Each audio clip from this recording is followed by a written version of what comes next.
years who, boy, they catch them getting off an airplane or in public somewhere, and some offhanded comment just to get them away and follows them for the rest of their career.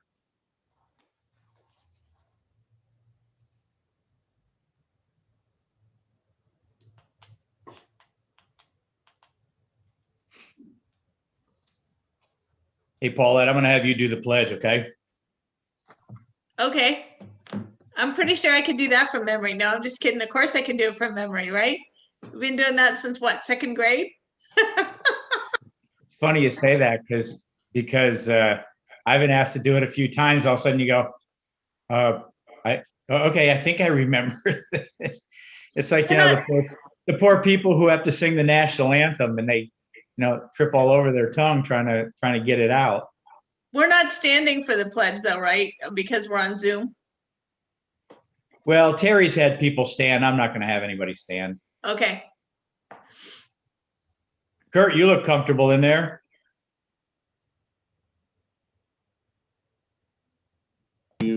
Yes.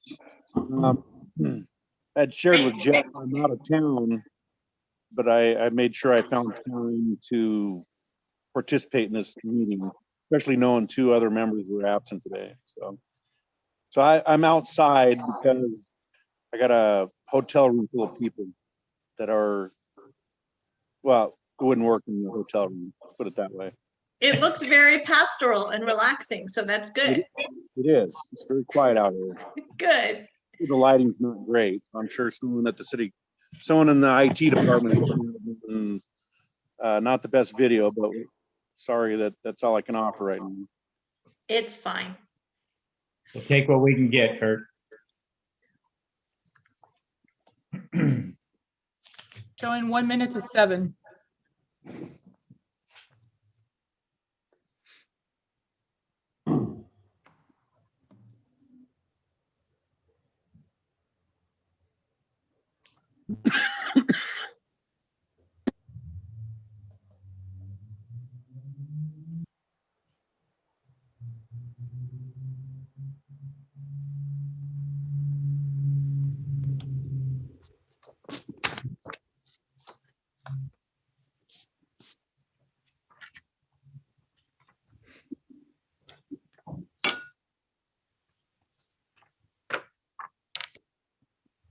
Lorena, I'm all of a sudden having some problems opening my window so I can see the full screen. I know I'm in the meeting and I can see you guys, but my screen is about this narrow. Okay. How can I expand it? I see the expansion at the top, but every time I go to it, it goes to view options. Greg, do you know by chance? I know you're in here. It's 7 o'clock. Yeah. All right. Good evening, ladies and gentlemen. Now call this meeting to order. Call this meeting to order at 7 p.m. For the audience tonight, I am Vice Chair Davis and will serve as the presiding officer for tonight's meeting. Before we move forward, I'd like to announce that in response to executive orders issued by Governor Newsom, the city is conducting a teleconference public meeting, Zoom video communication. This allows the city to continue to conduct essential business and comply with public health administration recommendations to protect the public and city employees. Practice social distancing and limit exposure by not allowing in-person public meetings. To ensure that the public will be able to participate in public comments can be submitted as live comments during the Zoom meeting and via email at publiccomment@cityofglendora.org. Madam Clerk, would you please conduct roll call for us? Thank you, Vice Chair. At this time, I will conduct an oral roll call and request that each commissioner respond with present when their name is called. Commissioner Koss. Present. Commissioner Matthews, absent. Commissioner Norwood. Present. Vice Chair Davis. Present. And Chair Kent, absent. Thank you. Okay, I would now like to call on, we will now do the Pledge of Allegiance, and I would like to ask Commissioner Koss to do so, please.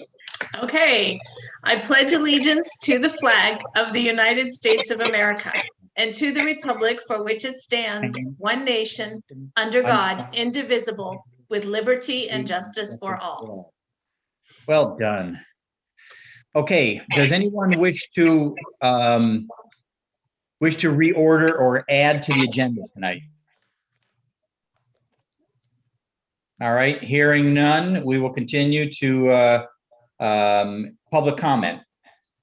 I will now open the public comment period. I'd like to invite members of the public to address the Planning Commission on items listed on the agenda. Announce that speakers are limited to 3 minutes, speaking once on both on and off agenda items. That means you get 3 minutes total. This is your time to speak uninterrupted. Please address your comments to me, the presiding officer. Public comment is limited to 30 minutes. If you would like to request to speak, please select the raise hand icon in Zoom before the close of public comment period. You will then be called on when your turn is up to speak. Do we have any public comments? Have any public comments been received? One correspondent has been received and made part of the record, distributed to the commission and made available to the public and incorporated to the agenda packet. Currently, I am not seeing anybody on Zoom. Does anybody on Zoom wish to speak tonight? If you can raise the hand icon in Zoom. I have none. All right. Well, seeing none, then we will move to commissioner statements and reports. Do any of the present commissioners have any statements or anything to report tonight? Commissioner Cost? No, I don't. Commissioner Norwood? None tonight, thank you. And I have none. So with that, we will move to director and attorney statements. Let's see, Director Jeff Kugel, would you please provide a statement? And I would like to invite the assistant attorney, Lana Lehman, to provide a statement. I don't have anything tonight. Neither do I. We have some busy issues coming up with some general plan updates and some work to do, but it will get busy, and that's all. Okay. There appear to be no special items tonight. There are no public hearings. This isn't a public hearing? No, there are no public hearings on the agenda tonight. Okay. Correct. Yep. All right. So items on the consent. So now we will move to the consent calendar. Items on the consent calendar will be enacted by one motion without individual discussion unless the commissioner has requested it be removed for separate discussion. Does anyone wish to pull or comment on consent calendar item? I see a hand out there. We've already passed through public comment. Lana? Oh, you're muted. We are already past public comment. Okay. Okay. Does anyone wish to pull or comment? Chair announces no requests to pull items have been received. Request a motion, I'm sorry, to approve the consent calendar. I'll make a motion to approve the consent calendar. I'll second. Okay. A motion was made by Commissioner Norwood and seconded by Vice Chair Davis to approve consent calendar item number 2 as presented. I will now conduct an oral roll call. Commissioner Cost? I believe I have to abstain because I was not at that meeting. So then we need to push these to next meeting, correct? Since there's Right, only- I was not at last month's meeting, so I think I need to abstain on voting on the minutes. I will say, did you, Commissioner Cost, did you review the meeting? Did you watch the meeting afterwards to see what happened? Because you can participate if you just familiarized yourself with the meeting. I read the agenda packet, but I didn't watch the video or anything. We can push these minutes to the next meeting. Does that need a motion? It does not. Okay. All right, then the consent calendar, vote on the consent calendar, we push to the May meeting, May 4th meeting, correct. May 4th meeting. Okay, very good. And you may just want to do a quick roll call vote to confirm that everybody is agreeable to that. Sure. So Commissioner Cost, Yes, Commissioner Norwood, Yes, Vice Chair Davis. Yes. So motion passes to move minutes approval to the May 4th meeting. All righty, moving right along here. Commissioner agenda items, I see none on here at the moment. That brings us to unfinished business. Okay. Consideration of options to create a housing sites inventory for compliance with the 6th cycle regional housing needs assessment, better known as RENA. Read title into the record, invite community, read title into the record. That is it, correct?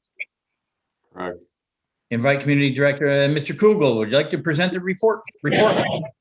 I'd love to. Thank you, Vice Chair Davis and members of the commission who are here tonight. If you could pull up the first slide, Marina. Tonight we're going to review the sites inventory for the 6th RENA cycle housing element update. You'll remember that back in November, we kicked off the start of the city's effort to update the general plan housing element. We let the commission know and introduce the consultant team led by Veronica Tam and associates who've been assisting us doing this, who are also on the phone or on the Zoom call tonight to assist in answering questions that the commission might have. What we've been doing in the interim period since November is developing a sites inventory for the general plan housing element update. And the sites inventory is a primary part of the effort where the city has to, as indicated on the slide, demonstrate that the housing element that the city can accommodate housing units of the type and number and density to provide housing units to individuals and families and households of all income categories and sizes. Housing elements are updated on cycles. The cycle that we're currently in is the 5th cycle, 5th RENA cycle, which is 2013 through October of 2021. And we're in the process of planning for the 6th RENA cycle, which will cover the years 2021 through 2029. Next slide, please. As part of each RENA cycle, all cities in California are allocated a certain number of units to plan for and identify sites for. And the city of Glendora, this slide illustrates a comparison of the housing units assigned under the 5th cycle RENA and what are proposed for the 6th cycle. And you'll notice that the numbers, the total numbers and the numbers in each of the income categories are quite a bit higher than in the 5th cycle. And so this is a bigger challenge for Glendora and all cities to identify sites. When it comes to the income categories, just so you know, as we get into this, the identification of sites that are at least 30 units to the acre or more are by definition under the state RENA law or housing element law. Those are defined as, you know, sites that could theoretically be developed for low-income households. And these are, again, these are sites that we have to plan for. This is not construction that has to happen. But when we present the sites to the state, they have to be candidates in such a way that they are likely to be developed or in theory could be developed within the 6th cycle planning period or 2021 to 2029. Next slide, please. One of the provisions of the law that's important to keep in mind, and this is really affecting the 6th cycle more than it has in the past, is the no net loss law. And what that essentially means is that, one, we have to have an adequate number of sites available throughout the RENA cycle So we can't adopt Arena and then a few years later decide we're going to downzone or reduce density in any areas of the city.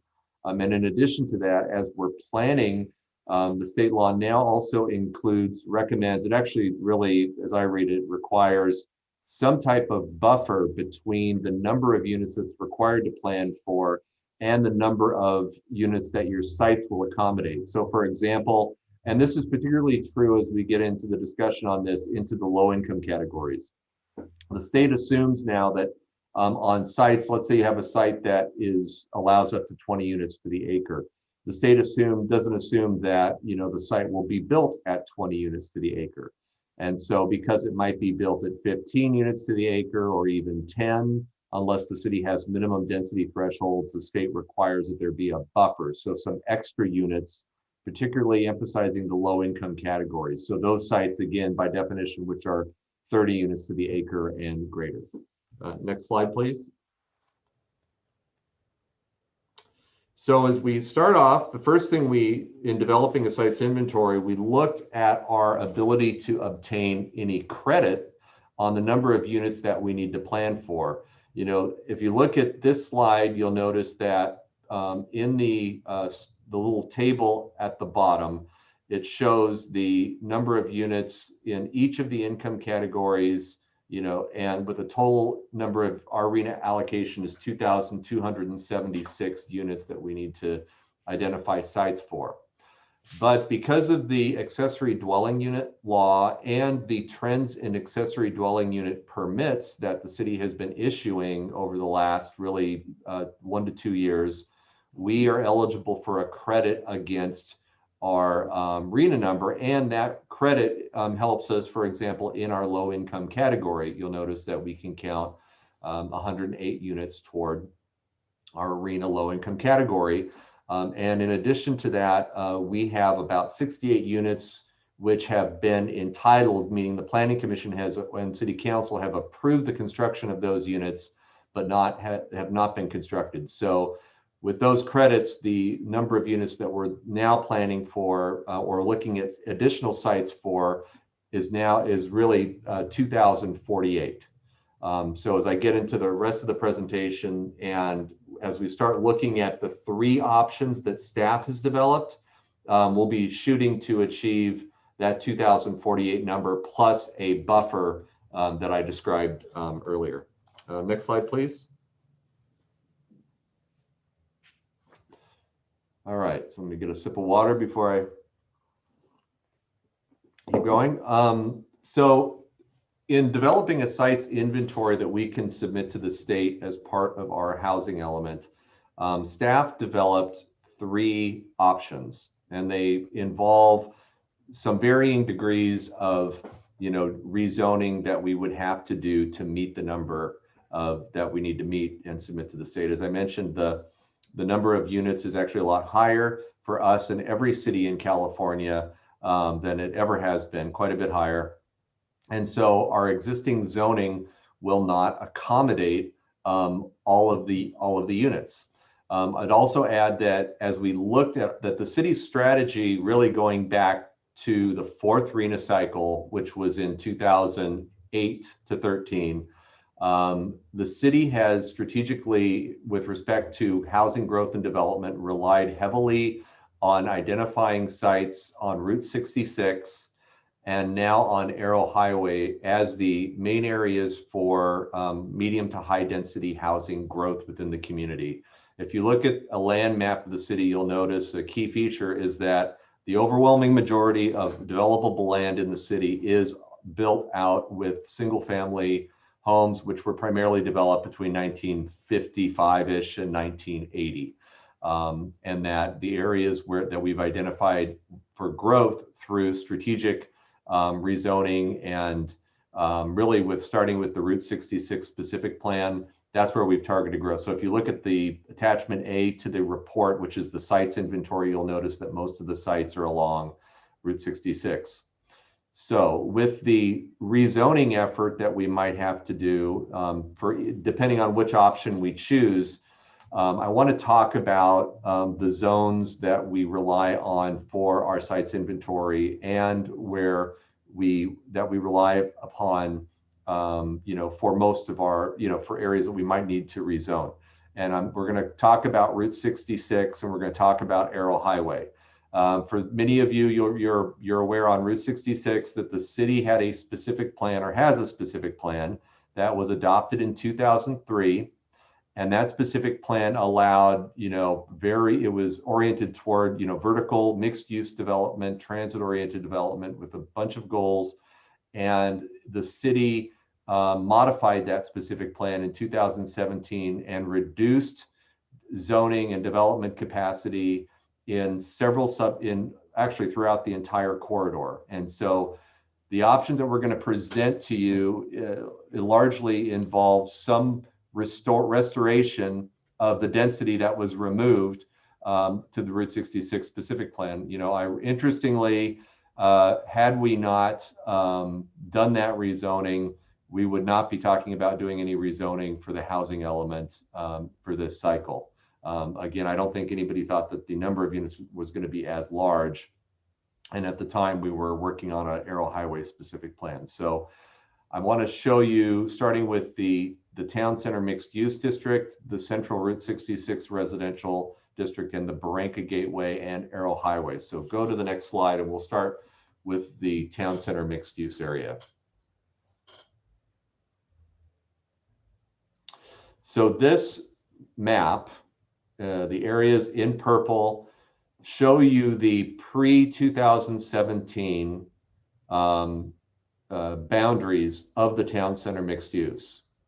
Pursuant to the original 2003 version of the Route 66 specific plan, this is the area where the city was planning for the greatest amount of density and growth in order to, have that sort of transit-oriented vertical mixed-use environment. This is the area where the Gold Line is under construction. The station's going to open by 2025, and the city was already thinking about that in 1999, actually, when it started contemplating this zoning at that time.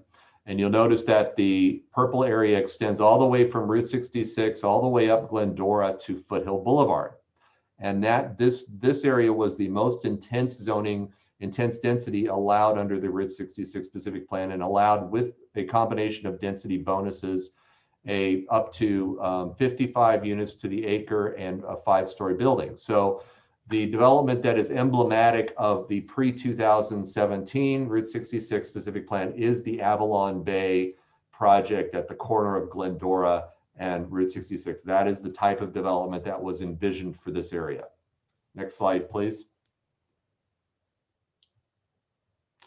So these are the changes that were made as a result of the 2017 revise. So the purple area, and I won't talk about all the areas that were changed and how they're designated, but suffice to say that density was reduced in the area. So an Avalon Bay project could not be developed under the current zoning. And also the size of the area where the mixed use, vertical development was more restricted. And so it's not as big of an area anymore. We are proposing, as one of the changes, that little sliver on the southeast near Pasadena that says RSC. That, is part of the rezone, was taken out of the Town Center Mixed Use and rezoned to a commercial zone. And under the options that we'll show you tonight, that we are proposing that be brought back into the Town Center Mixed Use, just to achieve the numbers that we need to achieve for housing units in the housing element that we'll submit to the state. Next slide, please. So here is in the sites inventory map. These are the sites that are identified on the Route 66 Town Center Mixed Use Subdistrict. So the blue sites are sites that are already identified in the 5th cycle. So our current housing element, the one that will expire in a few months, we're going to carry these sites over into the next housing element cycle. The green sites are new sites that we're identifying. And you'll notice we strategically have left out the Albertson Shopping Center as a commercial anchor, for the basically what amounts to sort of a station area. Next slide, please. We're going to move on to the second sub-district in the Route 66 specific plan I wanted to talk about, and this is the Central Route 66 residential. The sort of the marquee project in the pre-2017 specific plan that was done in this area is the project at the corner of Elwood and Route 66. It's a 3-story podium-style apartment building. It's an affordable housing project that was facilitated through the redevelopment agency and loans and tax credit investments. And it's 3 stories. It's about 35 units to the acre. And density in this area was also reduced slightly under the 2017 revise. Next slide, please. So these are the sites, the 5th and 6th cycle sites that we have. Basically, every property in this little quadrant that it does not currently have residential on it was identified as a potential site for housing development. Next slide, please. This is the third area of the Route 66 specific plan I wanted to talk about in the final sub-district. This is what's called the Barranca Gateway sub-district. This extends from Grand Avenue along the Route 66 corridor west to Barranca. It's primarily commercial, but is also has a fair amount of residential, both that was developed before the Route 66 specific plan and some after. The notable project that was developed under the Route 66 specific plan is the Forestdale Apartments on the corner of Forestdale and Route 66. Again, the density was reduced quite a bit and that type of project can no longer be developed in this area. But again, we're talking about restoring some of that density. So as we get into the options, I'll explain that. Next slide, please. And this, for reference, are the 5th and 6th cycle sites that are identified as potential development sites along the, in the Barranca Gateway portion of the Route 66 specific plan. Again, here I'm focusing on Arrow and just Route 66 because there are a few other sites outside of these areas. And if you want to have questions about them when we get to that point, I'm happy to talk. But again, we're putting most of our eggs in the basket of the Route 66 and Arrow Highway corridors. Next slide.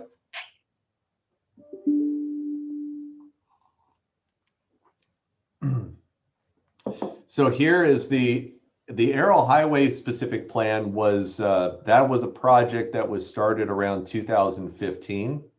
My thinking at the time as we were going through the process, I knew that the desires of the council at that time in the community were to reduce density on Route 66.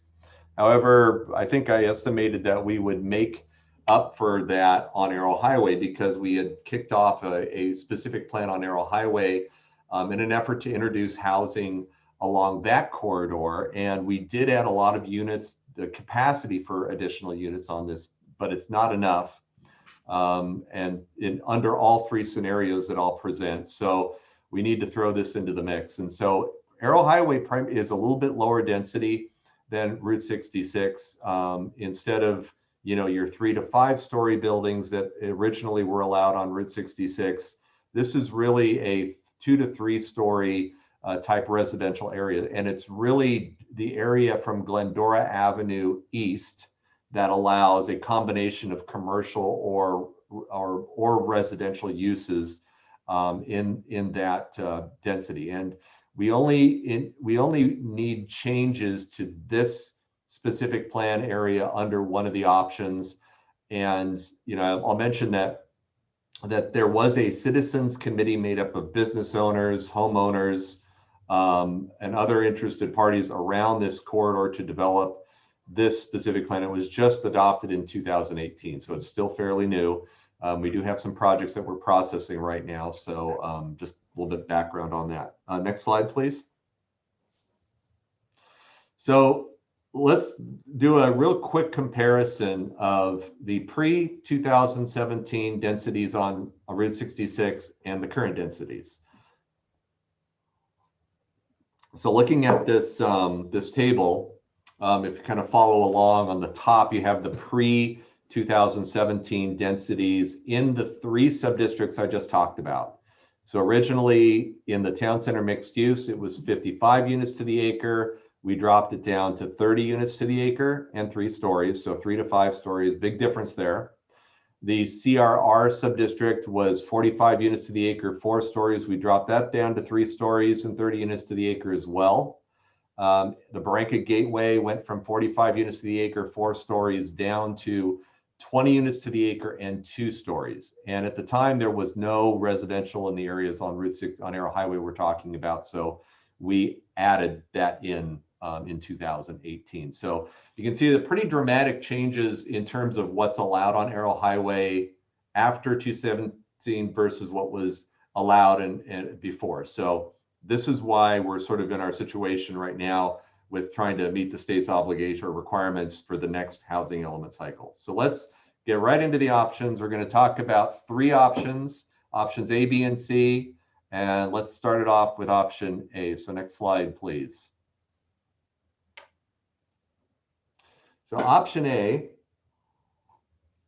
this option restores all of the density that was taken away to the town center mixed use. The idea is that this is the transit-oriented hub of the Route 66 specific plan. This is what the original intent was. There's lots of policies to support this type of density around the station.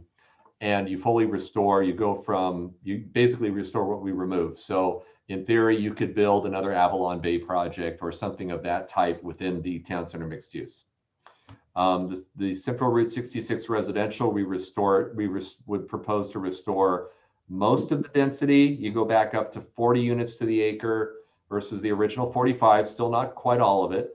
And in the Barranca Gateway, instead of 45 units to the acre, we restore it up to 30 units to the acre. And then you add the Arrow Highway into the mix. And next slide, please.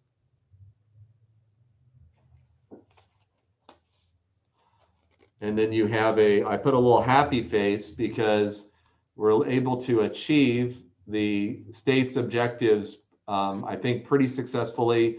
We have a buffer. We have more than enough units that are over 30 or areas that are over 30 units to the acres. So on the low income side, we have a significant buffer. And this would, we believe, meet the state's requirements for meeting our sites inventory and housing element. But it still restores that density, that 5-story density to the town center mixed use. And that was a real concern back in 2015 when we started the process to revise that specific plan. So we've developed a option B, second option. Back one slide. Go back one. There you go. So option B restores it sort of equals out the restoration of, oh, you went to option C. Go back 2 slides. One more. There you go. Okay. So option B restores it more evenly across the 3 subdistricts. And it doesn't have, there are no areas where more than 4 stories would be allowed. So if you look again at the bottom where it says option B, under the town center mixed use, it's 45 units to the acre, 4 stories. So a little bit smaller than something like an Avalon Bay project. That's actually only 4 stories, but it's like 52 units to the acre. In the CRR zone, you could in theory go up to 45. The Barranca Gateway, you could go up to 35. So again, restoring some but not all of the density in the Route 66 specific plan. Next slide.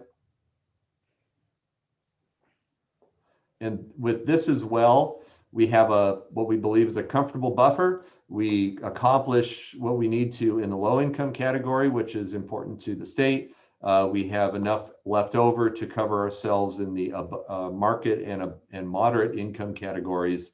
And we would be able to submit that to the state with only a couple of rezoning efforts. Like I said, I think the only thing we need to do with option A or B is do the restoration of density in those areas I mentioned, and also restore the one part of the town center mixed use that was removed back in 2017. Next slide, please. So here's option C. So option C was, taking, because it was such a, there were a lot of strong feelings and sentiments on, the density that the Route 66 specific plan produced, and there were several projects that it did produce, that this option, staff developed an option which basically doesn't go above any of the reductions that we made in 2017. However, it does, well, except for the Branca Gateway, we restore a little bit of density to the Branca Gateway. You'll see we go from, instead of 2 stories, 20 units to the acre, we go up a little bit to 3 stories, 30 units to the acre. And then we also need to bump up the Arrow Highway specific plan. Right now, that's 3 stories, 25 units to the acre, and we bump it up to 3 stories, 30 units to the acre. So not much of a change, but we had to spread out the density more broadly because we're not, focusing the density like this Route 66 specific plan did around the future Gold Line. We're spreading this a little bit more widely. Still feasible. Go to the next slide, please. So this one, instead of a happy face, it's a little bit of a worried face. And the reason is that we're very good on the low income numbers, but overall we have a little bit of a buffer problem. And so we think we need about 150 to 200 units as a buffer, in addition to meeting the low income. And so we think we need to probably find maybe 1 or 2 additional sites to meet, to make this a more viable option. But option C is another viable option that we wanted to present. So the next slide, please. So what I want to do is you're pondering all of that information and numbers and rezoning and all of the information I just passed on. I wanted to show you some pictures so you can think about and try to envision what these different types of densities may mean. So you can go to the next slide. So this is an elevation of the Avalon Bay project. This is 4 stories, 50 to 55 units to the acre. So the only option that would produce this type of project again is the option A, and option B allows up to 45 units to the acre, so it would be close. So that you know what this looks like, you know what it feels like. Next slide. This is the Elwood Apartments. This is a type of a project. This is 3 stories, and this project is about 32, 33 units to the acre. You have experience, so some of the restoration of density might produce something at this level. Next slide. This is the Forestdale Apartments project. This is also 3 stories, about 30 to 35 units to the acre. The highest point is actually about 4 stories because it has that elevator shaft in the middle of the project that gets it up to that height. But again, these are the types of projects that if we restored some of the density to Route 66, you would see these types of projects. So let's go to the next one. Now go to the next slide. So I'm going to show you, these are 3 types of projects that really, they're all the same type of unit. These are all, this is the 3 previous projects I showed you were apartment units, which are flats, and they either have structured parking or they had surface parking. This is an attached townhome product. This is the D.R. Horton project on the south side of Route 66. These were some of the original renderings that the developer, showed us. And this is this is an attached townhome. These reside anywhere between 25 units to the acre is pushing it. This project is a little over 20 units to the acre, which is pushing the very limits of this type of unit of product. But I wanted to show it to you because if we do go to the 30 unit to the acre max, I expect to see more of this type of unit. Next project or picture. Next slide. This is a view of a rendering view of the Grandin Foothill project. This is also a attached townhome project, much like the previous photo I showed you. but this is a lower density. This is, instead of being about 21 units to the acre, this is about 17 units to the acre, 17, 18 in there. And why is it different? Well, it has a lot more open space and amenities on site than the previous project did. That's really the only difference. Otherwise, it's the same type of unit. Third, next picture. This is the station project. This was built around 2014 or so. And this is about 16 units to the acre. Again, it's tucked under parking, 3-level attached townhome, a very familiar project in the city. And you can see a wide variety of types of housing that might happen depending on which scenario you want to go with. Next slide. And so just to wrap it up, we can go back to this slide if you want to talk about the different options I've presented. I think that really wraps up what I wanted to say. Again, I'm here and so is Veronica Tam and some of her staff who can help answer questions you might have.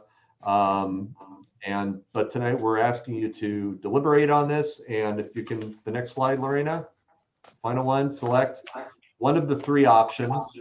And once that happens, we would complete the draft housing element, bring that back to you as soon as we could, because we need to submit it to the state to get them reviewing it so we can get the council to adopt a final housing element before the October 11th deadline. And so with that, that concludes what I wanted to say right now. I'm happy to answer any questions that the commission might have.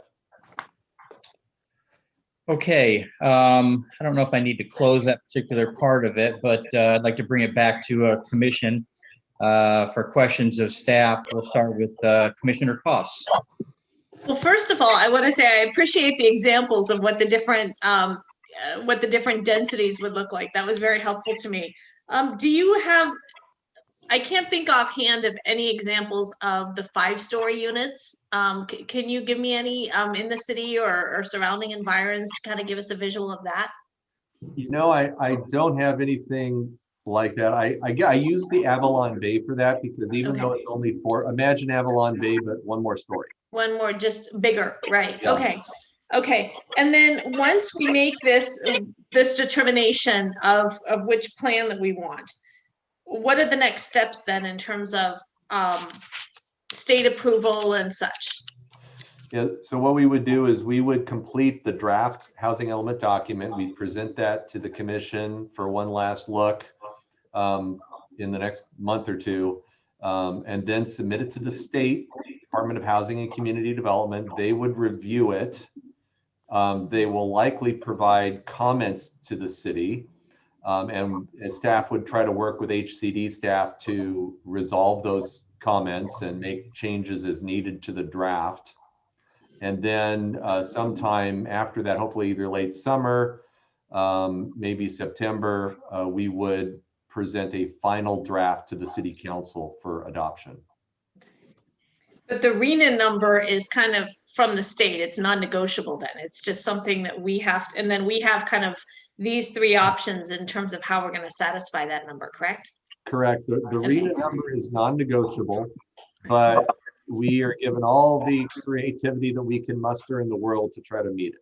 So that's the challenge. Okay, that was it for my questions. Thank you. It was a very comprehensive presentation.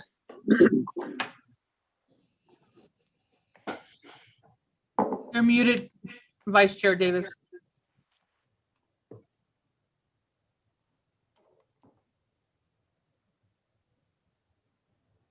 Uh-oh. Well, since Vice Chair Davis is muted, I have one question for. There we go. I gotcha. Okay. Go for it. So I do have one question.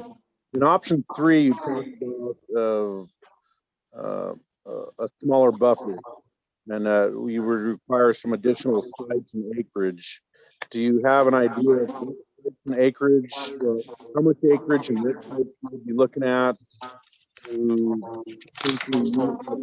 looking for an option C? if I heard you went in and out a little bit, but I think you were asking for option number 3, how much additional acreage do I think we would have to identify?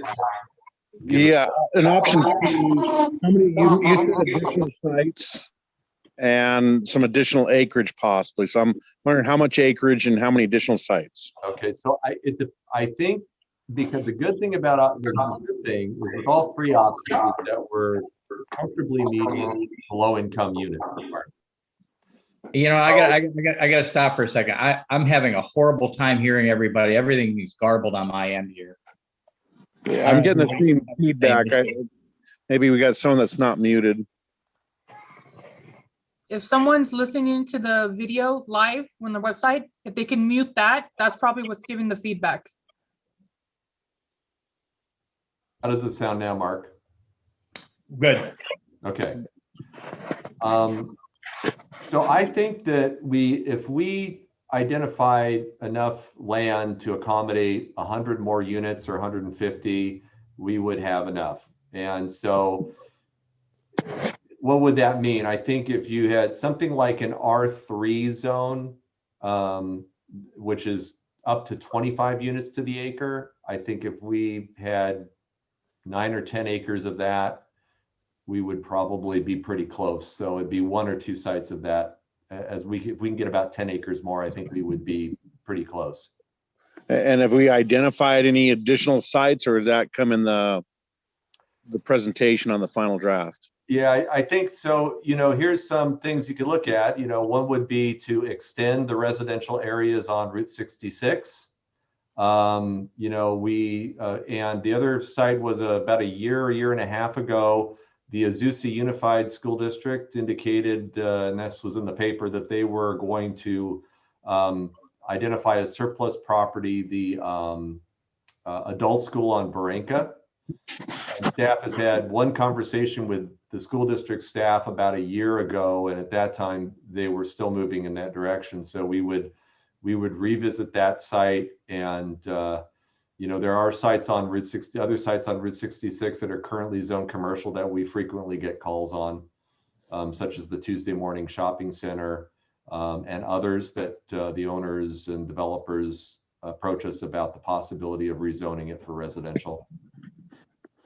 So what you're saying is you're pretty confident if we stayed with option C, which kind of slightly increases in certain areas, but kind of keeps it where it's at, you feel confident that you'd find additional sites to meet the needs of RHNA and the state size? I think we can do that. Yeah, it's the only thing that makes it more complicated and extensive that I think the commission should talk about and think about a little bit is that it does require upzoning on Arrow Highway. Yeah, the other options. So it's really a question of focusing the density around the gold line like the original specific plan envisioned, or do you spread it out more and look at zoning a little bit on Arrow Highway? Okay, that's all I have at this point. Thank you. Okay, we'll bring it back to Vice Chair Davis here. Jeff, a lot of the blowback to Avalon was its height. Is that a fair statement? It was many things. That was one of them. Yeah. Okay, because I remember a flyer for an election where it said, "Is this the best you can do?" And in my mind, I think that swung an election there. How many? And Kurt kind of alluded to. Can you bring up C, the chart for C? Yeah, go back. I think 2 more. Actually, go back about 4 more. Get to the there. Oh. There was one that compared all 3. Do you want to? Is that okay? Here we go. Okay. Oh, I got to get to it now. There we go. All right, so that's 3 across the board. A and B allows for some 4s, and A allows for some 5s if possible, correct? Right. So Lorena, why don't you go to keep going.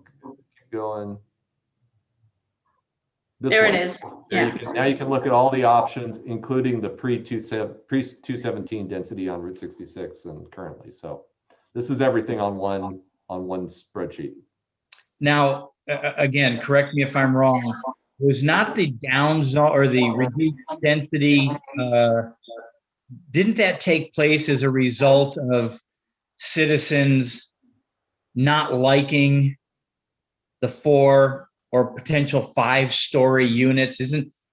Was some of this down zoning a function of a citizen revolt of sorts? It was direction from the council to staff. Okay, and they got input from the citizens. So okay, I'm thinking that that's exactly what happened there. So with option A, we have a buffer of 261. With B, we have a buffer of 171, and C, we have a buffer of 48. You feel confident that? Do you think with option C we could move our buffer up at all? I'm sorry, could you say that again? You're echoing a little bit. Yeah, I'm hearing it on my end too. We're Well, we getting got a buffer of we got a buffer of 261 on A, a buffer of 171 with B, and a buffer of 48 with option C. Are you comfortable with? How uncomfortable are you with 48? You know, I think we need I'd feel more comfortable if it was closer to 200. All right, well, that's putting us squarely in A. But again, option C is still if you want to explore that, it's A, B, or C. C, just we have to look for some additional sites. That's the trade-off. Correct.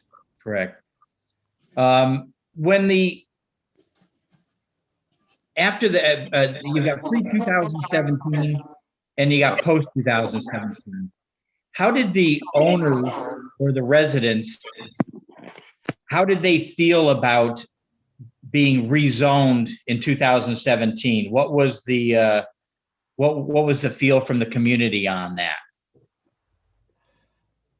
Were they happy? Did you get positive comments that, yeah, my property was downzoned, or was it they were happy that it was downzoned, or they were unhappy that they were downzoned in those particular corridors?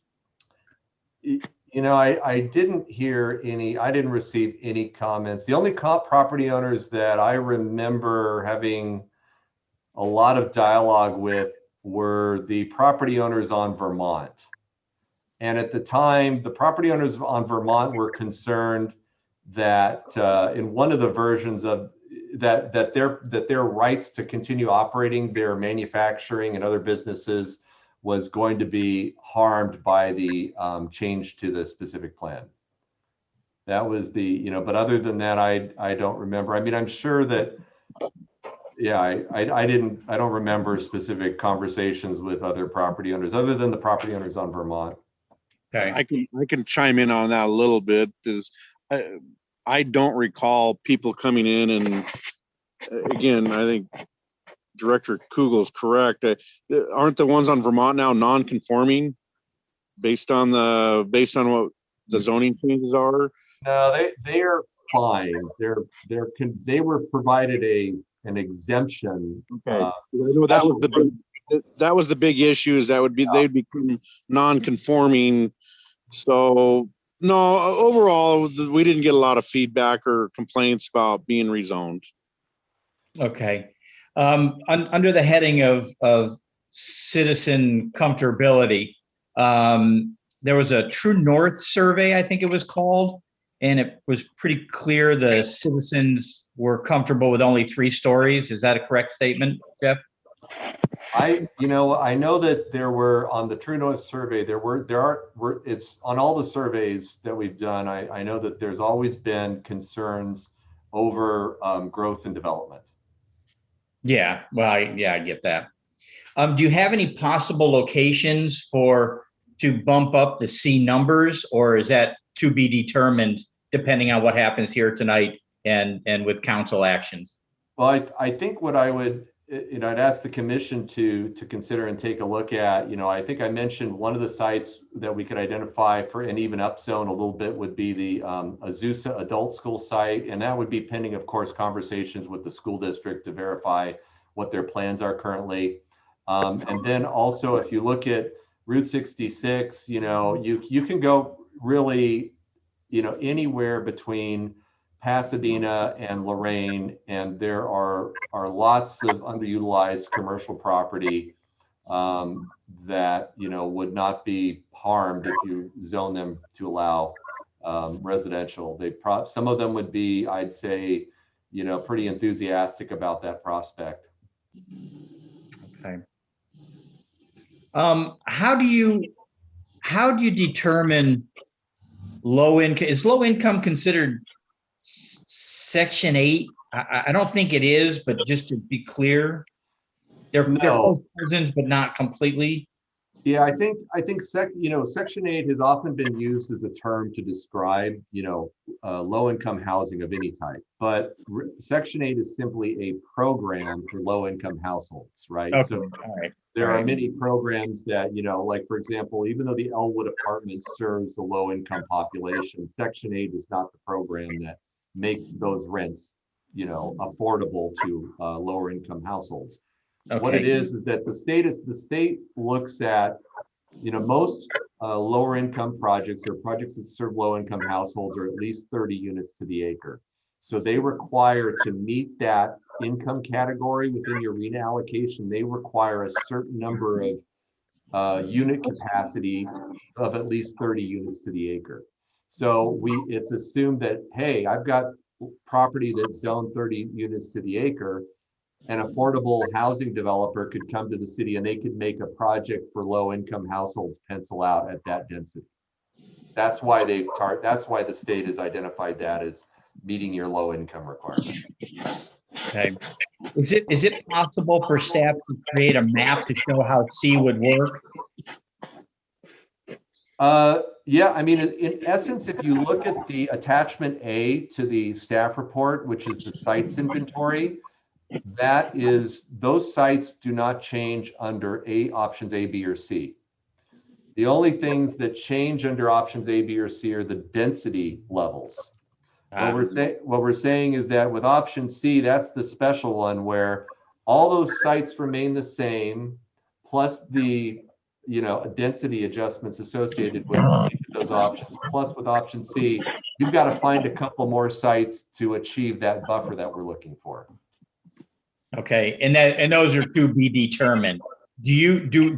Are there any on the back burner that you know of? Yeah, I think like I indicated, you know, the written comment that you received tonight was from the owner of the Tuesday Morning Shopping Center requesting that they be considered to be added to the sites inventory.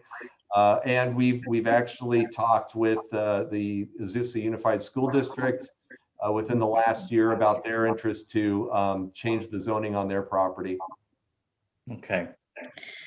I had an additional. And there are other sites too. There's currently a site that we received lots of calls on. That's a 3-acre site that's on the market. I've seen it listed for you know, for sale, and there's always developers looking at that site to see if they requesting to upzone it. So I can think of 3 sites right off the bat that would probably get us there. I had a question. Go ahead.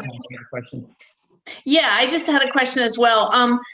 When we talk about some of the changes that are coming to Glendora in terms of, you know, the metro and that kind of thing, have there been requests to make like higher buildings, like 4-story or 5-story, or I'm just wondering if there's a rationale for having increasing building height? So no, I think that's actually a good point. You know, when developers contact us, when they look at Glendora at this point in time, it is true that about, I'm going to say 90% of the time, that might be a little bit of an exaggeration, but they're usually proposing some form of attached or detached condominium development most all the time. So it's either a detached condo about 10 units to the acre up to your attached townhomes that I showed you the examples of that are your between 15 and 20 unit to the acre projects. It's always that. It is the market right now. The Avalon Bay project was built and the market has responded to it very well. but most of the time, the developer's calling us, the market is not attracting more of those at this time. I mean, I believe that in the future, that when the Gold Line gets here, that if we look forward 10 or 20 years, I think that, you know, and this is the period we're planning for is the next decade, right? Is that we will attract that type of development. And I think it's, you know, the commission, I, you know, advise you kind of to really consider a vision, you know, because it's, I think, you know, I hear the concerns, I understand the concerns about, you know, density and height and mass.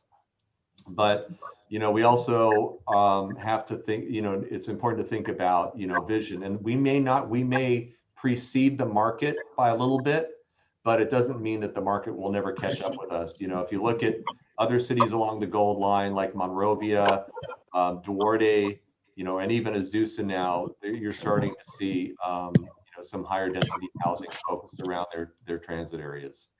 And that's Because- about 30 units to the acre, 4 stories. Because I too think that, you know, in the past, there's been this, oh, we don't want anything over 3-story kind of, but I also wonder with coming up on, you know, the metro station, if, you know, if there should be some flexibility to allow maybe around there. You know, that's just a thought that I had. But I too am concerned, you know, as many people are with very high density. But I just wondered if the metro was kind of a call for any of these higher buildings, but it sounds like they're not, correct? They don't require it per se, but, you know, again, I think, you know, it does, you know, in theory, it also helps us over the long haul achieve our RHNA numbers. We have to report every year to the state. And even though we're going to allow 30 units, to, let's say if you choose option C, if the types of projects that live at 30 units to the acre or can achieve it, I'll tell you in reality, and I think most developers will tell you this, is that, okay, we got the attached townhome, which gets you 15 to 20 units to the acre. But between that 20 units to the acre, the next bump up is about 35 units to the acre. And that's why I showed you some of those apartment projects. There's not a lot of housing product types within that 20 to 30 unit to the acre range. You know, so in terms of from a planner's perspective, as I'm trying to think about, you know, how to keep the city meeting its production numbers, you know, well, it's not really production, but at least achieving something in those income categories, as well as, you know, thinking about trying to, you know, create economic development around the Gold Line station. I know I'm reflecting some of the policies in the Route 66 specific plan, but they're still, in my opinion, still sound ideas, notwithstanding the community's backlash against many of those things a few years ago. I think that's why I'm encouraging the commission to try to look forward. That's my blatant sales pitch as you consider the right thing to do for the community. Well, Jeff, to your statement that we have to report back to the state, we're also beholden to our citizens on a daily basis. Now, is this a true? Would you say this is a as you increase the density on a piece of property, does that not increase its value as well? I would think so, yes. Okay. So if we do a blanket, if we do there's a financial benefit for A versus B versus C for all of these property owners. That is correct. I do have one question regarding, again, I'm going to go back to option C. You mentioned the Azusa School District property. Even though they haven't sold the property, could you, or the Tuesday Morning property, which is, could you include that in your report to the state, even though they still own the property, Azusa School District, Tuesday Morning, and would it be strictly housing, or would it be mixed use? Would we do that also? Well, my thinking in that location, I think their desire would be just to do housing. I would want to verify that based on, you know, what was reported in the papers and that our conversation with them a year ago, that those facts are still correct, that they're still looking to dispose of the property before we put it on the site's inventory. Only because it's a public use facility. You know, you can't really go, I can't put all the school sites in the city on our list because it's not likely that they would be developed. That's a criteria that the state's going to say, hey, you got a school site on your list. Are you sure they're going to sell it? It's like, we would need to know that they have some interest in doing that. That would make sense. But there are other properties you could list in there and rezone and that are currently zoned commercial to housing that would meet the needs and not necessarily need the approval of the property owner. Correct. Yes. Okay. All right, so one last question now for everybody's edification. These do not have to be built. They just have to be potential to be developed, correct? That's right. And I think if you look at the pace of development over the last decade, the projects I showed you pictures of, that represents all of the major housing developments on the Route 66 Pacific Plan corridor since 2003. So I would expect the pace of development to be similar over the next 15 to 20 years. Okay. I have a question for my fellow commissioners. We are absent Commissioners Kent and Matthews tonight. Are you comfortable voting tonight with them absent? This is a weighty issue, and I don't know if this is within bounds of my authority as the chair tonight. It is within the bounds of your authority. To ask if you wish to continue it, you can, but you are absolutely required to. I'm absolutely what? Not required to. Okay. What do you think, Paulette? Yeah, I mean, obviously this is a very weighty issue. I mean, just the three of us that were here had, a considerable amount of questions and discussion. I think it would be good to get as many different inputs as possible. It sounds like from the weights of our discussion, we're thinking maybe one direction, but it would be, I think it would be beneficial to get on this important a decision, as many opinions from commissioners as possible. Commissioner Norwood? Yeah, I agree with Commissioner Koss's assessment on that. More opinions would be better. And I would ask Director Kugel, we had a special meeting scheduled for May 19th regarding this particular issue. Would we readdress this or continue to May 4th, or would we still look at that scheduled meeting that we all essentially said we were available for on May 19th to continue it? That's true. I would prefer to continue this until May 4th, because that's the next regular meeting of the commission. And everybody is expecting, the two members who are absent are, I'm assuming we always meet the first Tuesday of every month. I would prefer not to schedule a special meeting at this time for this item. Okay, given that Commissioner Matthews and Kent are important and respected voices on our commission, and they do bring a builder developer view to any proceeding, I'm going to make a motion that we carry this over to the May 4th meeting. I would second that motion. I have a motion on the floor by Vice Chair Davis and seconded by Commissioner Koss to continue discussion to the May 4th Planning Commission meeting. I'll call for an roll call vote. Commissioner Koss? Yes. Commissioner Norwood? Yes. Vice Chair Davis? Yes. Motion carried to continue the discussion to the May 4th meeting. Thank you. And I'd like to sincerely thank Director Kugel and his staff for the work on this. It's outstanding work. Sorry we couldn't come to a consensus tonight. I just don't want to leave two important members out of this. I completely understand and agree with that perspective. I think having their voices heard on this is definitely worth waiting for. Okay, well, thank you for that. Okay, so with that, we are on to new business. I don't see any new business items here. Which brings us to commission staff closing comments. Staff, do you have anything for the good of the order? Nothing more to add tonight. Thanks. Okay, in that case, I'll bring it back to commission. Commissioner Cost, anything for the good of the order? No, not tonight. Thank you.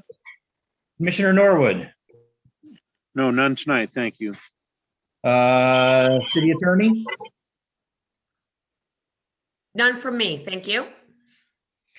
All righty, so at that point, I guess adjournment is in order at 8:07 PM. Are we good? We're good. Thank you. Good night.